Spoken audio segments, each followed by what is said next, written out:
Alors, je tiens à préciser quand même que tout ça, ça a été théorisé par Harvey Hendricks et Hélène Laclient. Hein, c'est pas moi qui ai théorisé ça. Après, moi, j'en ai une grande pratique, donc voilà, j'aime porter cette pratique imago. Donc, la phase 1, c'est ce qu'on vit dans la rencontre amoureuse, c'est-à-dire la phase 1, la phase romantique. Donc, c'est le moment où tout paraît, c'est le conte de fées, quoi. C'est le début du conte de fées. Waouh, ça y est, je l'ai trouvé, mon prince, ma princesse, enfin voilà, Et en fait, c'est un moment où nos inconscients se reconnaissent et se rencontrent. Et ça peut se faire en une seconde. Hein. Peut-être qu'il y a des gens à qui c'est arrivé de tomber amoureux en une seconde et en voyant une personne rentrer dans une pièce. Voilà, donc il y a quelque chose qui semble magique et en même temps, alors ça peut un peu faire déchanter certains, mais c'est nos inconscients qui font ça.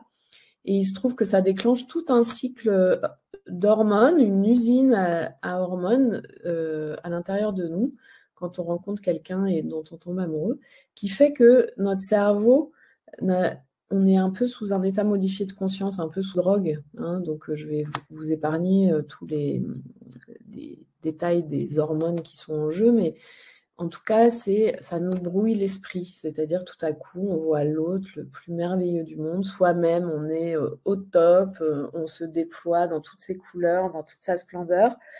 Et puis, la relation, elle est au meilleur de ce qu'elle peut être. C'est-à-dire, tout peut sembler magique, tout peut être fluide, merveilleux, le monde semble merveilleux, etc.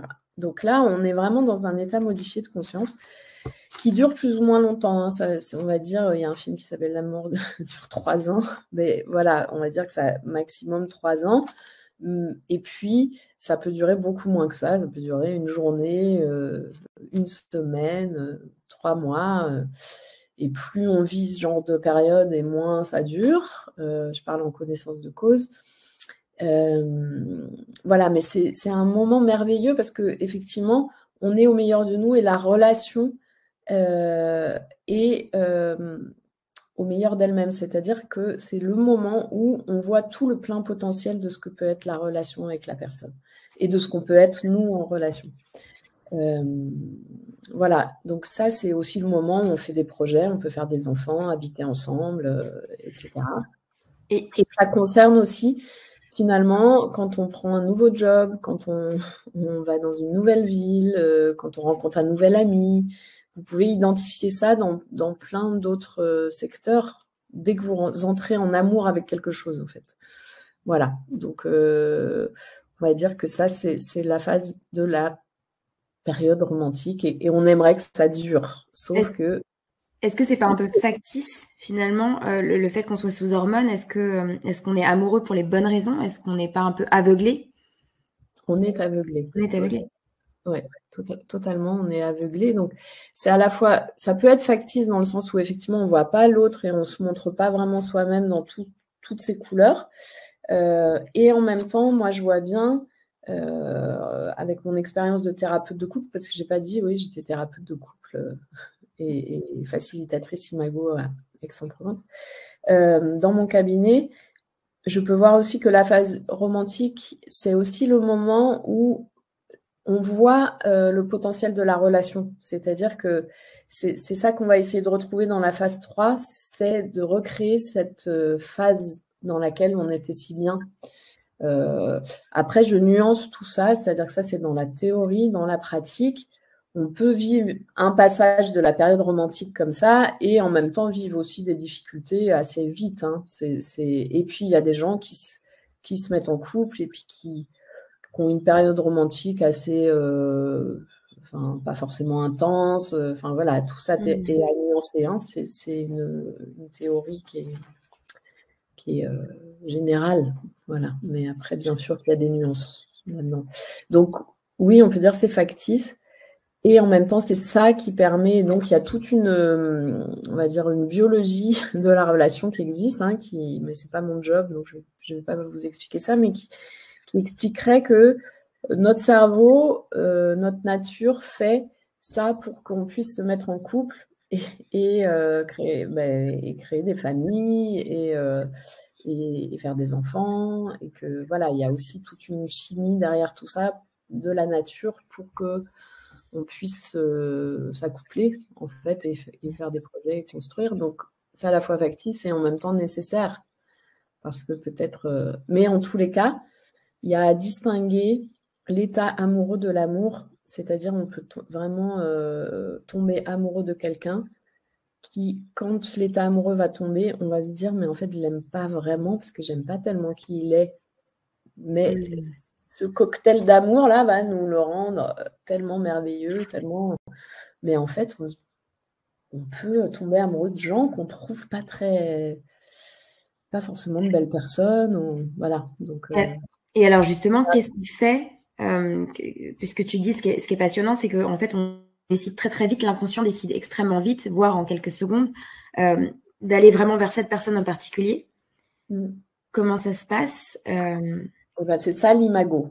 Donc, en fait, l'imago, c'est que quand nos inconscients se choisissent comme ça, qu'est-ce qui se passe? C'est et ça, c'est vraiment, vous pouvez ne pas être d'accord avec cette théorie et ne pas vous reconnaître dedans. C'est Arvin Hendrix, il a vraiment fait ça à partir d'une expérience de terrain.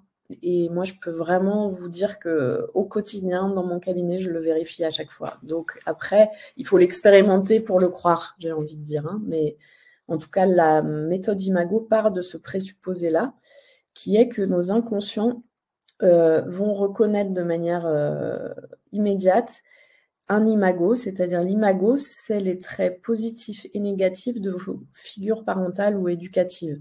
C'est-à-dire que nos inconscients vont reconnaître chez l'autre une image qu'il a déjà vue quelque part, de quelque chose, de quelqu'un, justement, moi je disais, j'ai eu des couples, j'ai vu plein de couples conflictuels, mes parents ont été d'une certaine manière avec moi, m'ont aimé d'une certaine manière, et du coup, je vais trouver des partenaires qui vont ressembler absolument de manière très précise à comment mon père m'a aimé, comment ma mère m'a aimé, comment je les ai vus s'aimer, et que dans la relation de couple, je vais retrouver les sensations que je vivais dans mon enfance avec mes parents. Et c'est ça que mon inconscient détecte immédiatement chez mon partenaire. C'est tout de suite, il va faire « Ah, ça, je connais ça ». Et hop, voilà. Et pourquoi notre inconscient fait ça? Parce que c'est pareil, c'est une théorie, vous pouvez ne pas être d'accord avec ça, mais en tout cas, ça se vérifie et ça marche quand même dans la pratique. C'est que l'appel, c'est que l'autre va venir réveiller mes blessures d'enfance qui demandent à être guéries et à être vues et à être mises à jour. Sauf que la manière dont ça va se passer, c'est qu'on va le reproduire sans cesse. C'est-à-dire que l'autre va venir appuyer tout le temps à l'endroit qui me fait mal et il sait très bien le faire. Et je vais choisir quelqu'un qui va pile savoir exactement me faire mal à l'endroit où j'ai déjà eu mal, en fait. Donc, c'est ce d'autres ont appelé des psychiatrices. C'est-à-dire, c'est vraiment une cicatrice psychologique. C'est-à-dire que il vient appuyer un endroit qui est déjà blessé, qui était dans mon enfance. Et en fait, on pourrait dire que la nature, notre être profond, nous demande de regarder ça et de guérir. Et il se trouve que l'autre est quand même à la fois le plus habilité à appuyer sur ma blessure, mais aussi celui qui peut m'aider à guérir de cette blessure. Alors, quand je parle de blessures, c'est pas forcément des grandes blessures, ça peut être des petites frustrations qu'on a eues dans l'enfance. Il y a des gens, chez moi, c'était des grandes blessures, et c'est ça qui faisait que le couple était compliqué. Et puis chez d'autres, ça va être vraiment des petites frustrations, parce que les parents, ils peuvent être merveilleux, il y a forcément des moments où ils sont pas disponibles, etc.